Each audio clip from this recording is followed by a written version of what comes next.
This is the San Francisco 49ers Report. My name is Chase Sr. As always, no matter where you are, how you're tuned in, I greatly appreciate all of you for watching the show and supporting the channel. Coming up here on the show, this changes everything for the San Francisco 49ers in 2025 and beyond. As far as what I mean by that, stay tuned to find out. You're really going to enjoy this. Before we get into all of that, subscribe to the channel. It's free. And we're 352 people away from 170,000 subscribers here on the channel. Help us get to another milestone. And listen, if you're a diehard Niners fan, you're a huge winner at the end of the day if you do lock us in and hit that subscribe button, because we hit you with long-form Niners talk shows every single day year-round. We also do YouTube Shorts. We do live shows during the week. We go live for every single Niners game. And my goal, anytime I'm on a microphone in front of a camera talking about the Niners, is to give you the most insightful, informative, thought-provoking, entertaining Niners coverage right here on YouTube. So if all that sounds great, hit that sub button. Plus, we're never going to put our content behind a paywall. Let's start off with this. And obviously, the Robert Saleh hiring is something that I wanted the Niners to do last year. So let's rewind back to the 2024 season. It was a disaster for San Francisco, but it was also a disaster for Robert Saleh and the New York Jets. He got fired by New York, and when he was let go, relieved of his duties, I advocated for Kyle Shanahan and the 49ers to hire him to the defensive staff right away. And Saleh originally, according to reports, wanted to take some time off, but he ended up going to the Green Bay Packers under Matt LaFleur, and he worked as a consultant on offense to help the offense plan for opposing defenses.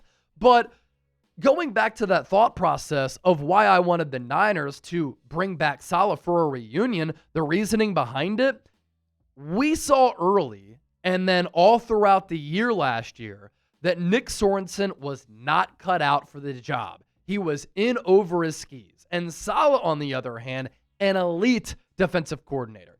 Is he going to get another opportunity to be a head coach? We'll see. What he's done so far with the Niners, highly impressive. And we'll see what his head coaching future is. But as a defensive mind, game planner, being able to identify talent, being able to develop talent, being able to make adjustments, being able to be malleable and adapt to the current construct of what NFL offenses are doing, those are all signs of an elite defensive mind. I also said this a lot last year, that with the Niners coming off that Super Bowl defeat, they looked defeated.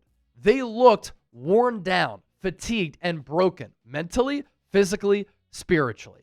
And they needed that rah-rah guy back on the sideline.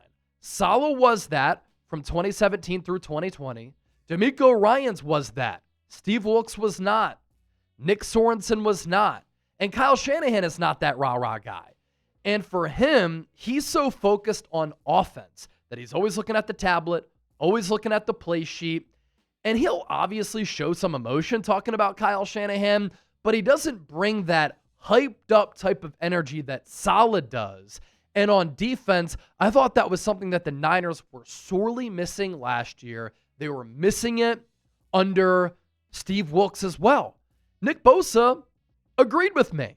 He even said a couple of months ago that Saleh's commanding presence in meeting rooms is something that the Niners needed. I thought that was a direct shot at Sorensen and Wilkes. If not a shot, a critique of what they weren't and what Saleh was and is. More from Bosa here on Saleh. I missed my whole second year with the torn ACL. So I've only had him basically for 1 year. I was a rookie, still figuring things out. He came back, and I've been in it now. I've had different coaches and experienced different things. Saleh, an incredibly important piece. He said this after the Seattle win. He's like a Kyle Shanahan on defense. Very smart, puts in the hours, and makes sure he puts us in the right situations. He knows where the league is going on a year-to-year basis. He evolves with the NFL. In 2019, we did this well, and we can do it again. With the rookies, if you can talk to him and have a conversation, you will learn so much. From one of the best players in the NFL in Nick Bosa, that is high praise, and that's really telling. And it goes to show you a peek into what the Niners like about Salah. Coaching up and developing players, being able to adjust to what modern offenses are doing. And this Salah reunion is already paying massive dividends for San Francisco. I knew that Salah would help to improve this Niners defense. I had said this was a great offseason addition, to the point where I had said, and I continue to say, the hiring of Robert Saleh, one of the best moves that any team across the NFL, among the 32 teams in the league, made this offseason, as far as in the draft, in free agency, with trades, or other coaching hirings. You also couple that with the upgrade in going from Sorensen to Robert Saleh. It has been huge for this team.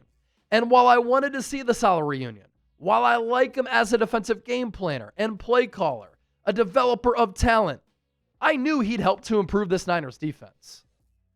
But did anybody expect that this young Niners defense would play this well, this early?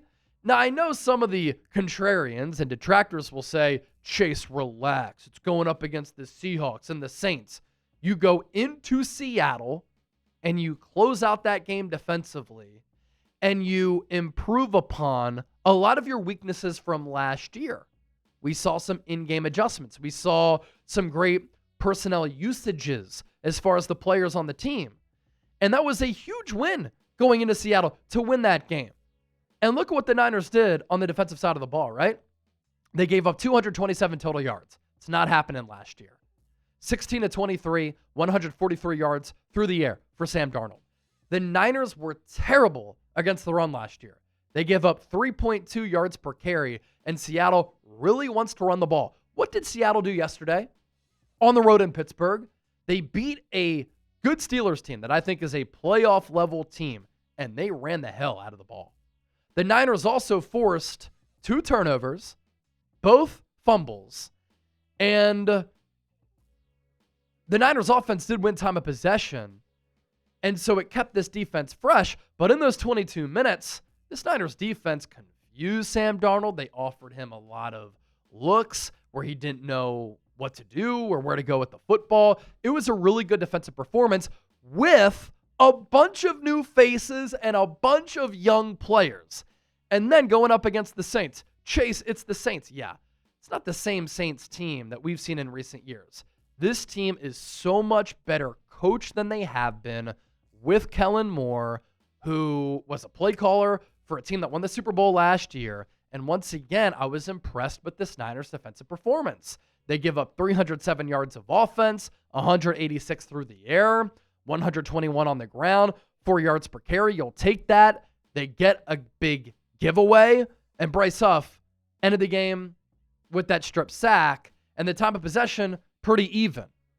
And so this defense has been ready to play. This defense has been prepared. This defense has been pretty good on third down in the red zone. They've been better against the run. We haven't seen a lot of coverage breakdowns. All of those problems were big issues last year under Nick Sorensen, and they never got corrected. And we never saw Sorensen putting players in a position to succeed, getting creative with how to use these defensive players. More on that in a moment. And this is just what quality coaching does. It gives you an opportunity to win every single week. It elevates and develops players on the roster. It maximizes skill sets, puts them in a position to thrive. How about the growth that we've seen from these rookies? How about the growth we've seen from a player like D. Winters? How about how Jason Pinnock has been a plug-and-play starter at safety? How about how this defensive line is firing on all cylinders, good against the run, generating a pass rush, collapsing the pocket, and ending and closing games?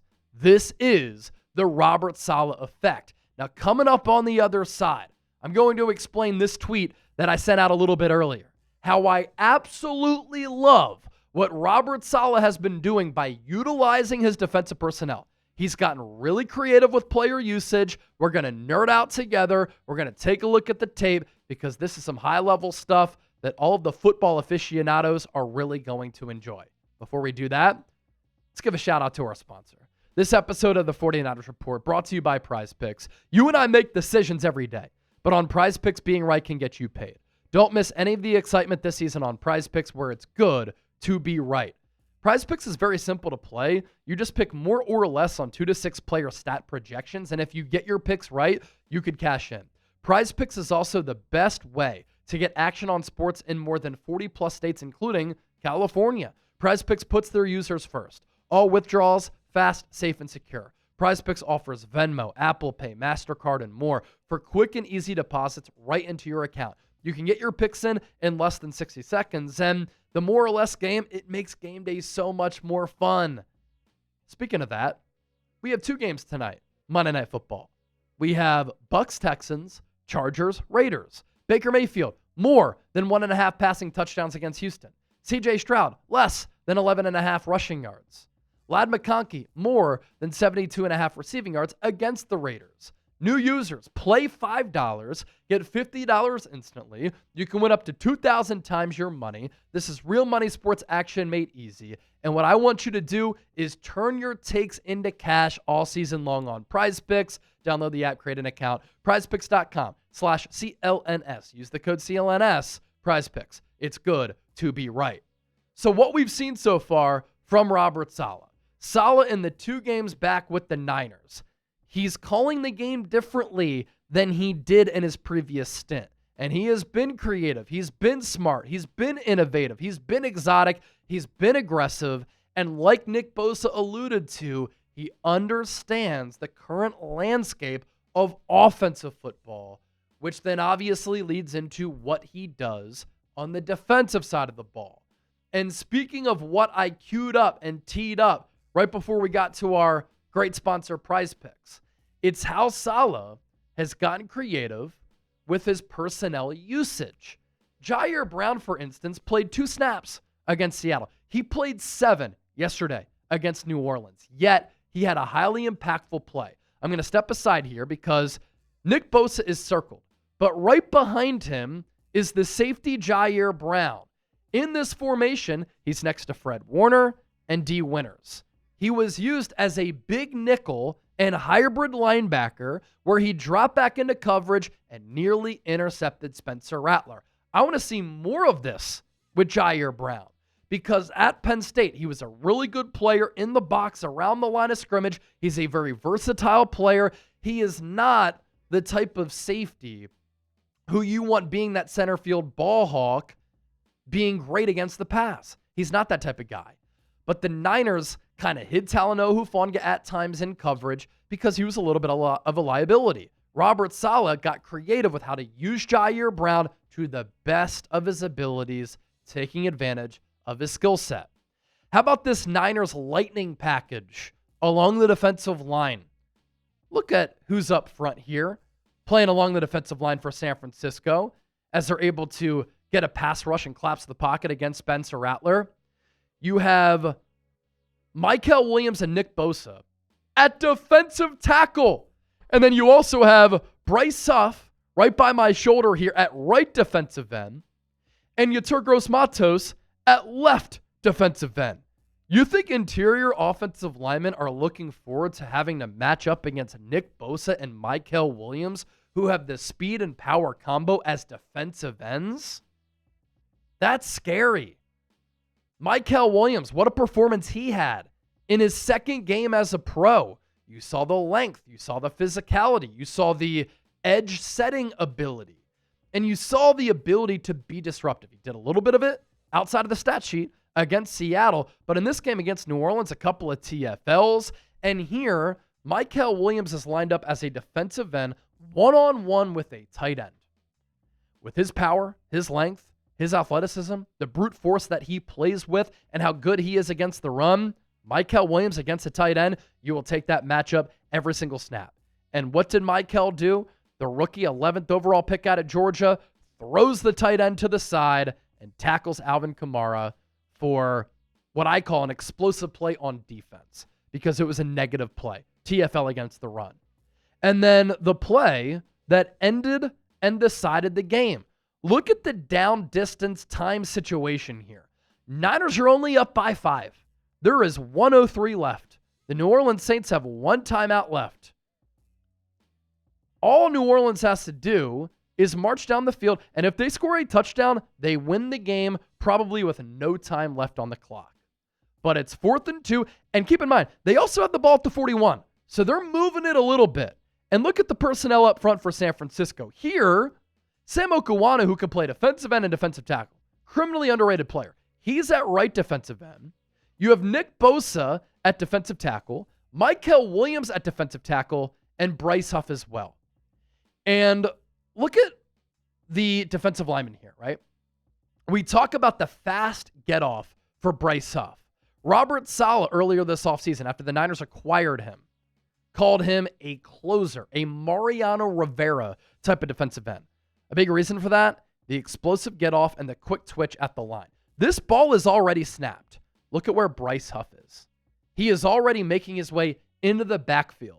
And everybody else on the defense really hasn't moved. And everybody else along the defensive line still is in that position as if the ball was not snapped. I mean, that is elite ability from Bryce Huff. And it's Robert Saleh using him in a time, in a situation, personnel-wise, big down of the football game, and using him to his strengths to go make a play. And the Bugatti that Bryce Huff is made a play. He beats the right tackle. He gets to Spencer Rattler, strip sack, ball game. And on a 4th and 2, that's the one that put the game on ice for San Francisco. How about Upton Stout? He's a really talented slot nickel corner. Too short to be an outside guy.